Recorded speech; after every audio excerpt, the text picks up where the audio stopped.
Hey everyone, this is Ian Carlin from, from this channel, A Mind for Fitness and the Mind for Fitness podcast. I just want to do a quick video. This is actually take two, and right now there's actually another live streaming event that I'm not on. It just, for some reason, some stuff started going wrong, and so I don't know how this one's going to go, but it's live streaming. And I wanted to say that I do not know how to work all the bells and whistles. So if you type in like questions right now, I'm not going to be able to answer them, but I will answer them afterwards because I am able to read them afterwards. So please check back because I will answer those questions afterwards. But I just can't answer them right now. I'm just not equipped on knowing how to do it. So thank you so much for joining me. And I just want to talk today about fruit because people kind of flip out a little bit when I tell them not to eat fruit. And I want to talk about why, because people have this attitude in their minds about that fruit is all natural, therefore it's good, and therefore fruit should be a free food. Okay. And there is some fundamental problems with that. Um, some errors in thinking there. And some errors in thinking there that I'm not going to go into.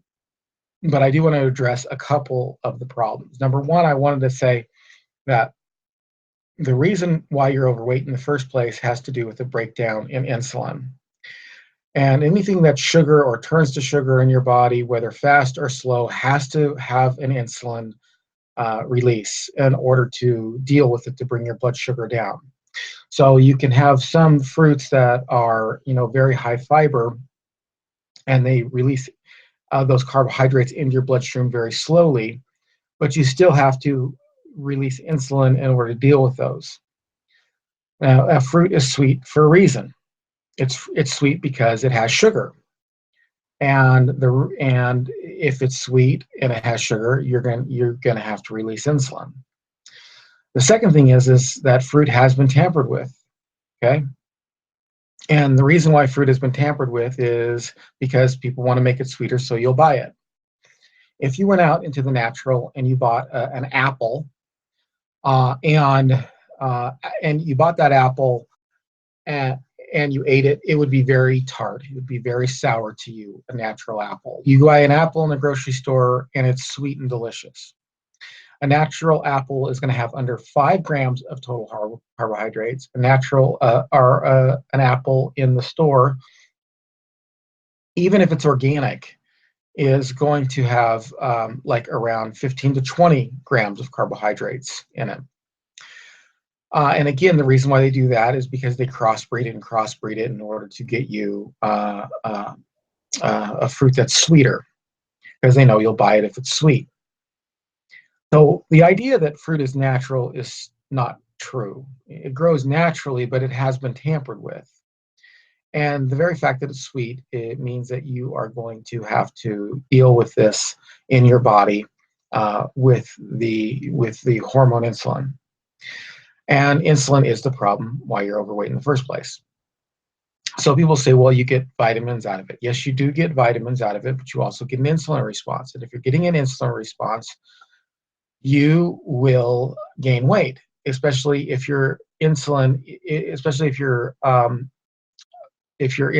your pancreas is overproducing insulin.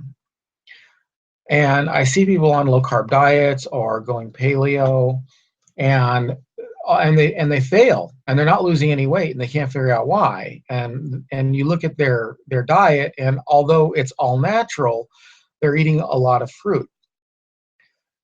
And so you really need to get the fruit out of your diet at least for the first 2 weeks. You won't die from not eating fruit. You can supplement with vitamins anyway. I recommend you supplement with vitamins anyway because you're not getting the vitamin nutrients out of your food in the first place that you need.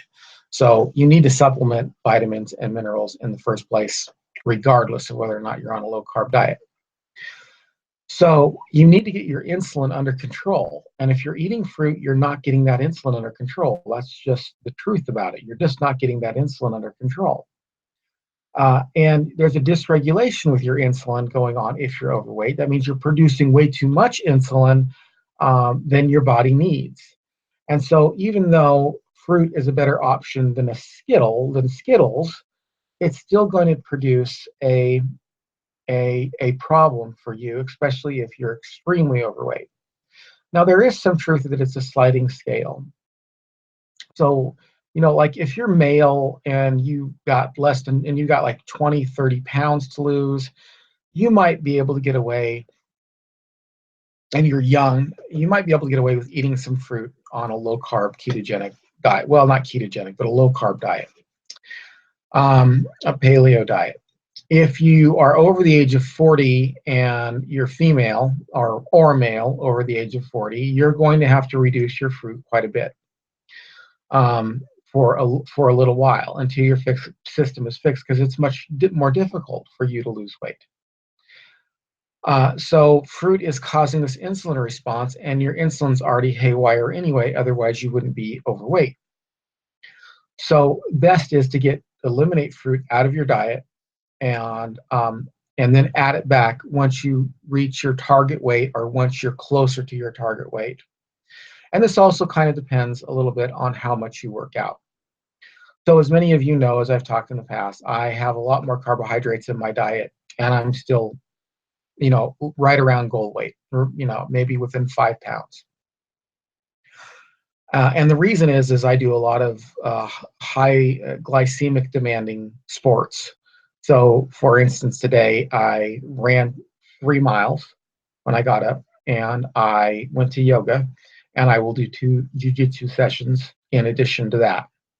Yesterday, I jogged a little bit. I did weight training, and did I run 3 miles yesterday? I can't remember. Saturday, I ran 3 miles and did weight training. So I work out like a ton. And I fixed my insulin problem for the most part. So I can have a little bit more carbs. And if you're going to have a little bit more carbs, yes, it's better to have them from a natural source than a processed source. That's true. But if you're serious about losing weight, and I'm going to guess that if you are on a diet, the reason why you're on a diet is that you're serious about losing weight, you want to lose weight, then you need to reduce your carbohydrates altogether, including fruit sources. Fruit is not a free food. It's not a free food. And again, it doesn't mean that doesn't mean that you would stay away from fruit forever. It just means that for a while you're getting your hormones under control, you need to stay away from fruit. And then once your hormones start to regulate more and start to be more like a thin person's hormones, you can go ahead and add fruit or carbohydrates back into your diet as appropriate. Now, some people out there who do ketogenic diet as a lifestyle, or for let's say a medical reason, probably will not ever be able to add a large amount of fruit back into their diet, because the whole idea is that they're trying to stay in ketosis, or they're trying to get the benefits of what it means to be in ketosis other than weight loss. So for those people, you probably aren't going to be adding fruit back into your diet much at all. However, if your goal is to just lose weight, if that's your goal, then you reach that goal, you can add fruit back into your diet, and moderate it, or monitor it, because you don't want to start gaining weight again. That would be a bad thing. So you don't want to start gaining weight again, and then having issues with that, and having issues with turning back on cravings and things of that nature. So just make sure you're monitoring it once you introduce it back into your diet. So that's what I wanted to say about fruit. Yes, it has vitamins in it, but so do vitamins. So eat vitamins, eat your minerals from other sources until you can get your hormones under control, until you've reached your weight loss goals, and then add fruit back in your diet. And then, of course, there's cheat days too. I'm a big firm believer in, well, not cheat days, but cheat meals or cheat evenings, where you might have a couple of meals together. So those might be, maybe a cheat day might be Christmas and Thanksgiving if you're actually going to go through an entire day. Um, so those are would be your cheat days. And if you want to have fruit then, that's fine because there really shouldn't be anything off the table.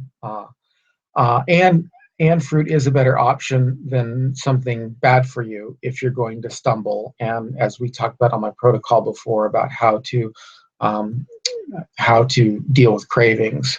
So if you're really craving chocolate cake and you go ahead and eat an apple instead of eating that chocolate cake, that's a way better option. Okay, it's a way better option, and we have to do that. But we want to see less of that as time goes on. As you get your hormones under control, you should be able to get your cravings under control as well. So that's what I have to say today, and I hope you enjoyed it. Thanks a lot. We'll talk to you soon. Bye.